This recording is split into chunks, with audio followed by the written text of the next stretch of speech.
राजस्थान सरकार ने पर्यटन एवं आतिथ्य क्षेत्र को उद्योग का दर्जा देने की घोषणा की थी, जिसमें गहलोत सरकार ने अपना वादा पूरा किया। इस बारे में मुख्यमंत्री अशोक गहलोत ने कहा कि यह टूरिज्म सेक्टर की बड़ी मांग थी, जिसे पूरा किया गया है। उन्होंने शुक्रवार को ट्वीट करते हुए कहा कि इस बजट में मैंने टूरिज्म सेक्टर को इंडस्ट्री का दर्जा देने की घोषणा की थी।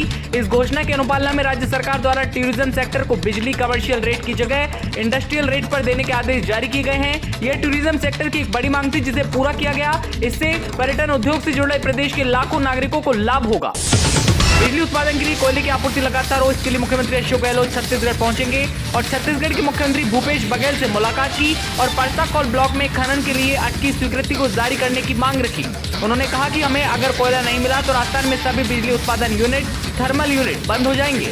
इससे राज्य में बिजली को लेकर बड़ा क्राइसिस आ जाएगा। मीडिया से बात करते हुए गहलोत ने कहा कि राज्य में बिजली उत्पादन के लिए अधिकांश प्लांट थर्मल हैं। इनसे 4500 मेगावाट बिजली का उत्पादन होता है। इसके लिए अब हमारे पास कोयला नहीं है। मौजूदा ब्लॉक से कोयला खत्म हो गया है और अगर जल्दी हमें कोयला नहीं मिला तो हमारे सारे प्लांट बंद हो जाएंगे।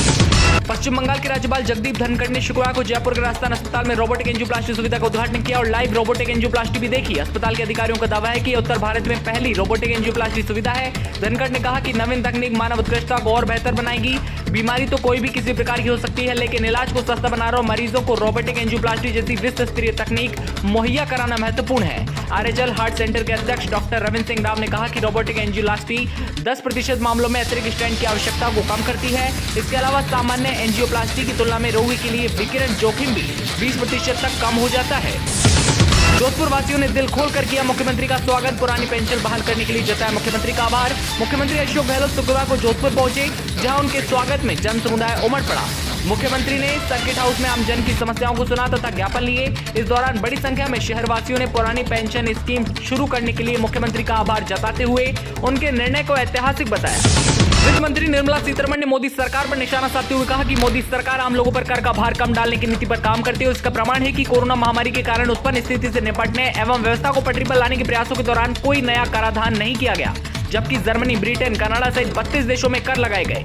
सीतारमण ने कहा कि महामारी के दौरान और इससे उभरने के प्रयासों के दौरान सरकार का सतत रुख यह रहा कि व्यवस्था को पटरी पर लाने एवं सुधार के वित्त पोषण के लिए कोई अतिरिक्त कराधान नहीं किया गया। इसलिए पिछले समय में हमने कोई नया कर नहीं लगाया। उन्होंने यही बताया कि एक रिपोर्ट के अनुसार दुनिया के करीब 32 देशों ने विभिन्न कर लगाए, जिसमें व्यक्तिगत आय में वृद्धि, स्वास्थ्य कर, उत्पाद शुल्क आदि शामिल है। भाजपा नेत्री शीला चंदन ने शुक्रवार को उपनेता प्रतिपक्ष राजेंद्र राठौड़ से मुलाकात की। इस दौरान उन्होंने सौरभ यूनिवर्सिटी को लेकर कुछ बिंदुओं के बारे में विस्तार से चर्चा की। साथ ही राठौड़ से राज्यपाल को पूरे मामले से अवगत कराकर फर्जीवाड़ा रोकने और बिल वापसी की गुहार लगाने की मांग रखी है। उन्होंने राज्यपाल से धरातलीय भौतिक सत्यापन कराने की मांग रखी।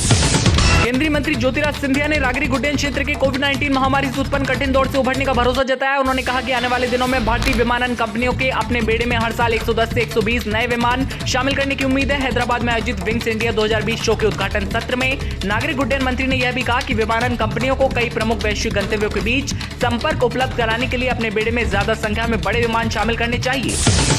राज्य सूचना आयोग ने ग्रामीण विकास और पंचायती राज विभाग को पंचायती राज संस्थाओं में लोक उपयोग की जरूरी सूचनाओं के प्रकटीकरण की पुख्ता व्यवस्था करने और सूचना आवेदनों के समय पर निस्तारण के लिए मुस्तैद रहने के निर्देश दिए। आयोग ने इसके लिए 3 माह का समय दिया। आयोग ने यह आदेश उदयपुर के शांतिलाल मेहता के जिला परिषद के विरुद्ध दाखिल अपील की कार्य सुनवाई पर दिए हैं। मेहता ने इस बाबत शिकायत की थी कि उन्होंने परिषद से सूचना अधिकारी कानून के तहत आवश्यक सूचनाओं के प्रकाशन और प्रकटीकरण की जानकारी मांगी थी। नगर परिषद में तो उसकी सुनवाई नहीं हुई थी। सीकर के गुरुकुल विश्वविद्यालय के बिल पर बीजेपी प्रवक्ता रामलाल शर्मा ने सरकार को आड़े हाथ लिया है और कहा कि सरकार ऐसे बिल लेकर आई है जिनका कोई औचित्य नहीं है और अधिकारियों की लापरवाही की वजह से बिल को वापस लेना पड़ा। कमेटी में शामिल अधिकारियों ने गलत रिपोर्ट बनाकर पेश की है, तो सरकार ने अब तक उन अधिकारियों पर कार्रवाई क्यों नहीं की। 2 साल से कोरोना काल से उत्तर भारत के प्रसिद्ध केला मैया का मेला व पद यात्रियों के आने पर रोक लगी। पाबंदी का समाप्त होने से इस बार फिर केला मैया का वार्षिक मेला आयोजित होने से यात्रियों में खुशी की लहर दौड़ गई। इसी के चलते अन्य राज्यों से पैदल पद यात्रा करने वाले पद यात्रियों का आने का सिलसिला शुरू हो गया है। वहीं हिंडौन शहर में हर वर्ष लगने वाले यात्रियों के लिए भंडारे लगने भी लगे हैं। इसी के साथ ब्रह्मबाद की शीतला माता की पूजा अर्चना के बाद पैदल यात्री केला मैया के भवन में पहुंचने का सिलसिला शुरू हो गया है।